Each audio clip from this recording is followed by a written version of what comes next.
Fala, meus amigos, minhas amigas ligados aqui no Dois Toques, a Casa do Futebol, nessa segunda edição. Gente, eu fico cada vez mais assustado com algumas coisas no jornalismo brasileiro. Hoje, o senador Jorge Cajuru, que é uma pessoa pública, é jornalista, tem muita história no jornalismo esportivo, quer gostem, quer não, é um jornalista com uma estrada no jornalismo esportivo. Controversa, tal, mas tem a sua estrada. Hoje ele participou de uma live com o pessoal da UOL, né? Algumas perguntas que são feitas não me incomodam porque conheço a figura do John Charles Textor e não conheço a figura do William Rogato, né? Nem pretendo conhecer, mas conheço também algumas figuras que estavam lá naquela mesa. E aí tem uma pergunta que... Essa pergunta me incomoda mais pela resposta, porque a gente sabe que o próprio senador Jorge Cajuru, ele é o presidente da CPI, mas ele gostaria muito, a intenção dele do coração era que isso não chegasse até onde está chegando.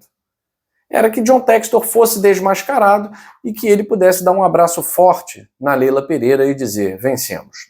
Não foi isso que aconteceu, porque a CPI é muito maior do que o Jorge Cajuru. Alguns senadores engoliram o Cajuru. O Cajuru acabou se transformando num palco de circo ali, se transformando num palanque para bobagem, para besteira, para piada. E alguns senadores assumiram uma postura ali de respeito a ele, é claro, né? Mas uma postura de respeito à CPI, que, assim como qualquer outra CPI, é bancada com dinheiro público, né? Então não pode ser palco de circo. Enfim, o Jorge Cajuru participou por um tempo, né, de uma live com o povinho lá da UOL, e uma das perguntas foi se o empresário ligado à manipulação de jogos, William Rogato, tinha uma relação com o John Textor. No fundo, a ideia deles não, o John Textor continua sendo o grande criminoso do futebol brasileiro. Não, tudo isso aí é culpa do John Textor. Não, ele está por trás das manipulações de resultados, se elas existirem, né? Porque se esse cara realmente tem as provas que ele diz ter, print de WhatsApp, conversas, ligações, enfim, documento assinado, olha, eles vão tentar incriminar o John Textor. Não, ele está com o John Textor. O cara falou que as pessoas que trabalham para ele trabalharam contra o Textor, na verdade tudo isso é orquestrado, porque na verdade ele e o John Textor são a mesma pessoa, só faltou dizer isso, né? E o Cajuru, como ele não é um senador barra jornalista hoje em dia que vai para o confronto para defender uma ideia e tal, ele tá no ritmo da música, né? Ele dança o ritmo da música.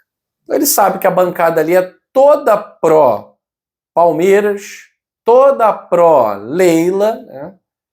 E ele fez o jogo, assumiu aquele discursinho, né? Se ele vai para Portugal atrás de provas, lá ele assumiu o discurso de que, fulano, assim como o John Textor, não tem provas. Mas fez bem em separar. Não, fulano é uma coisa, fulano é réu confesso. E a confissão já é uma prova. O testemunho, para quem não entende nada de direito, que é essa turma da UOL, não entende absolutamente nada de direito, né? Nem de jornalismo. O testemunho já é uma prova. Agora, como ele está testemunhando sobre outras pessoas, então ele precisa apresentar algum elemento. Uma conversa de WhatsApp que seja, uma transferência bancária que seja, isso é uma comprovação. Porque existe uma CPI rolando, existe um processo rolando. Então, um depósito na conta de um árbitro, isso é uma prova. Uma conversa que ele tenha com qualquer integrante ou um print de conversa de jogador de clube, isso já é uma prova. E aí a polícia e o Ministério Público terão que investigar, né?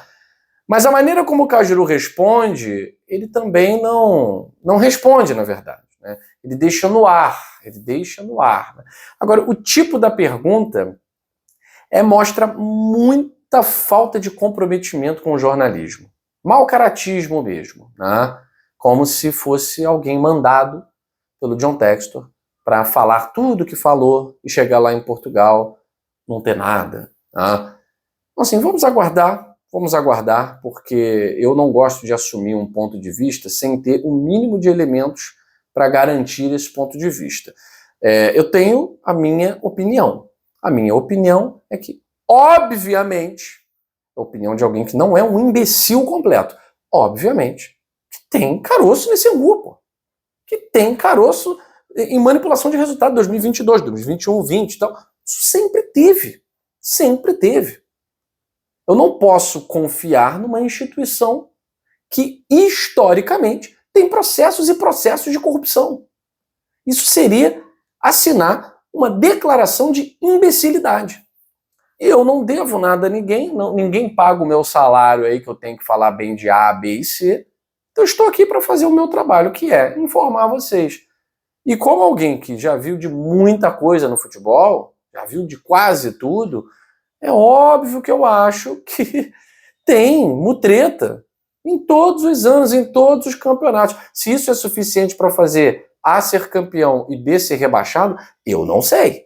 Eu não sei. Mas só o fato de o campeonato não ter a idoneidade e os agentes do jogo estarem envolvidos em qualquer tipo, mesmo que suspeita de manipulação, isso para mim já é passível de anulação. Tá? Se eu tenho o árbitro de uma partida envolvido em alguma coisa, em uma conversa que seja, acenando positivamente, se eu tenho um jogador acenando que vai ter isso e aquilo e tal, acaba o jogo, anula o jogo, porque não é possível. Isso não é possível, isso não é aceitável. Então vamos aguardar. Segundo Jorge Cajuru, a viagem realmente já está programada, né, para a semana que vem. Ele e o senador Romário estarão de frente com o réu confesso, o William Rogato, e que não tem nada a ver com onde é um texto, conforme o pessoal da UOL quer, né, afirmar. Agora, a minha dúvida é, para quem trabalham essas pessoas? Porque não é possível que não seja amando de alguém isso, né? Para quem trabalha a UOL? Quem a UOL quer defender e o que a UOL quer esconder? Isso me preocupa muito. Esse discurso desesperado, batendo numa tecla, indefensável, parece estar querendo cobrir alguma coisa. Não é possível. A minha dúvida é, para quem que esse povo trabalha e amando de quem eles agem dessa forma? Porque nunca agiram. Pega a história de Juca Kfouri, um dos grandes jornalistas investigativos do país. Já teve cara a cara com o homem mais perigoso do futebol, lá na década de 80. Né? Temido, muito temido. Bicheiro foi um dos mandantes lá do Bangu, dos cabeças, se não o cabeça, Castor de Andrade. Esteve de frente com o homem, fez uma entrevista fantástica para Placar. Os outros menos, não tem nem de perto 1% da história aí que o Juca Kfouri tem. Respeito muito meu amigo americano, torcedor do América, o José Trajano. Mas eu sei que tudo tem um tempo, né? Tudo passa. E talvez o tempo dessa galera tenha passado, né? E aí ficam fazendo esses papelões para garantir o salário no final do mês. Muito triste, né? Muito triste. Mas torço muito pelo fim da CPI e um fim que possa provar aquilo. Não que eu quero que prove. Eu só quero que chegue a um fim com uma conclusão cabal. Tem que ter uma conclusão cabal. Nosso dinheiro não pode servir para A, B e C ficarem viajando, passeando e não trazerem nada, absolutamente nada. E se esse cidadão William Rogato está mentindo, simplesmente entrar em contato com o governo de Portugal para pedir a prisão desse camarada. Porque, além do que ele já fez, ele mentiu numa CPI. E mentir numa CPI merece uma punição exemplar. Certo? Eu fico por aqui. Um abraço a todos vocês e até a próxima, amanhã aqui no Dois Toques, a Casa do Futebol. Valeu!